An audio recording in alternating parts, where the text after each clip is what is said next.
ऊपर डिस्क्रिमिनेशन हो रहा है, क्या आपको लगता है कि इसको पॉलिटिकल एजेंडा बनाया जा रहा है? कुछ लोग यहाँ पे ओबीसी और मराठा समाज में झगड़ा लगाने की बात कर रहे हैं।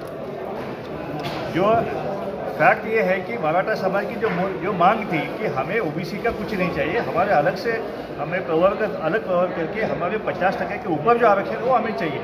इसलिए सभी महाराष्ट्र के ओबीसी समाज ने उनको पाठिंबा दिया था। लेकिन अभी आरक्षण, मराठा आरक्षण पे जो स्थगिति स्टे दिया है सुप्रीम कोर्ट ने, उसके बाद में मराठा समाज के कुछ नेतागण और कुछ पॉलिटिकल एमएलएस वो ऐसी मांग कर रहे हैं कि मराठा समाज को अभी ओबीसी में आरक्षण देना चाहिए। उसका हमने निषेध किया। जो ओबीसी, विजयंती और बाराबंदर समाज है, उनके सभी नेता, करीबन 200 नेतागण आज यहाँ पे आके जो मराठा आरक्षण के इसमें विषय में जो ओबीसी के आरक्षण में मराठा समाज का समावेश होना चाहिए, ऐसी जो मांग हो रही है, उसके खिलाफ में सभी नेतागण आज इकट्ठा हुए हैं और उन्होंने निश्चय किया है कि किसी भी सूरत में, किसी भी हालत में मराठा समाज को ओबीसी में आरक्षण नहीं देना चाहिए।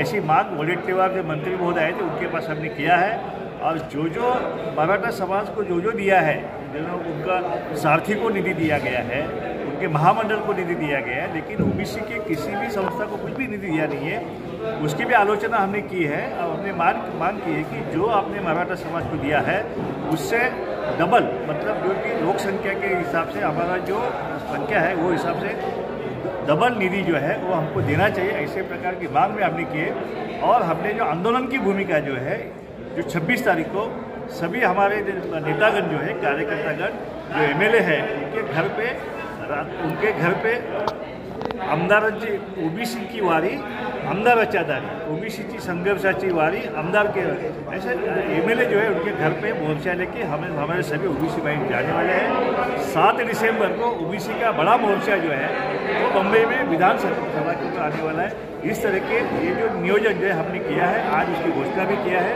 ये आंदोलन हमारा जब तक हमारे मांगे पूरी नहीं होती है तब तक ये आंदोलन जारी होगा। आपकी ओबीसी गोलमेज परिषद लिखी गई है, उसके क्या मुद्दे लेके आप इस पे लेने वाले से क्या करोगे? देखिए, आज के दिन हमारे ओबीसी के महाराष्ट्र के नेता प्रकाश अण्णाजी शेंडगे, इनके नेतृत्व में ये महाराष्ट्र के ओबीसी के इतिहास में पहली बार ये ओबीसीओ के लिए ये गोलमेज परिषद हो रही है। इस गोलमेज परिषद के अवसर पर ओबीसी समाज के अंतर्गत आने वाले जो छोटे छोटे जात के समूह हैं, जो छोटे छोटे समाज के घटक है, जो पिछड़े हैं, अति पिछड़े हैं, वो सब लोगों को एकत्रित करके इन लोगों को न्याय देने के लिए इस गोलमेज परिषद का यहाँ पर प्रकाश अण्णाजी शेंडगे इनके नेतृत्व में यहाँ पर आयोजन किया गया है। गए कुछ सालों से इस महाराष्ट्र में इस ओबीसी समाज के ऊपर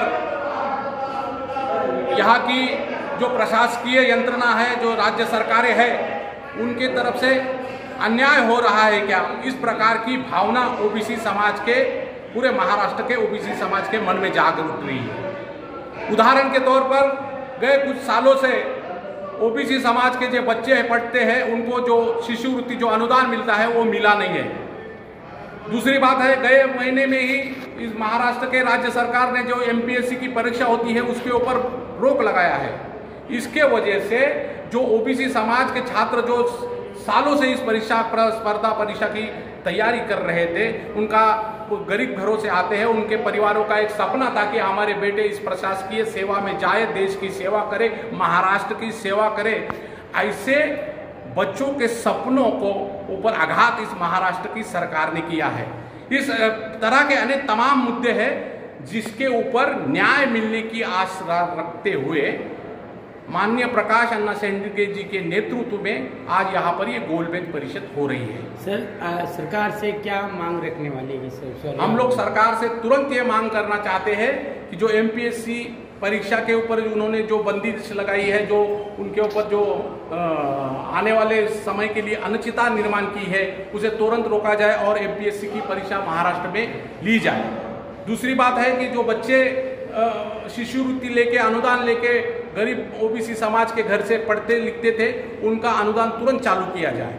और जो ओबीसी समाज की जनगणना है, महाराष्ट्र में कितने परसेंटेज ओबीसी है, उनकी जनगणना ये सरकार तुरंत करे। इस आने वाले 2021 साल में ये मांग लेकर हम लोग आज ये ओबीसी की गोलमेज परिषद कर रहे हैं। मराठा समाज कह रहा है कि हमको ओबीसी के अंदर आरक्षण मिलना चाहिए। देखिए, मराठा समाज के आरक्षण को हमारा कोई विरोध नहीं है, मगर हम ओबीसी समाज के लोग चाहते हैं कि हमारे ओबीसी समाज का जो आरक्षण है उस आरक्षण के अंदर, उस आरक्षण में इंक्लूड करके उस आरक्षण का कोई भी हिस्सा हम लोग मराठा समाज को देने को तैयार नहीं। हम सरकार से अनुरोध करेंगे कि आप मराठा समाज को जितना चाहिए उनकी लोक संख्या के हिसाब से आरक्षण दीजिए, उनको हमारा ओबीसी का समर्थन रहेगा।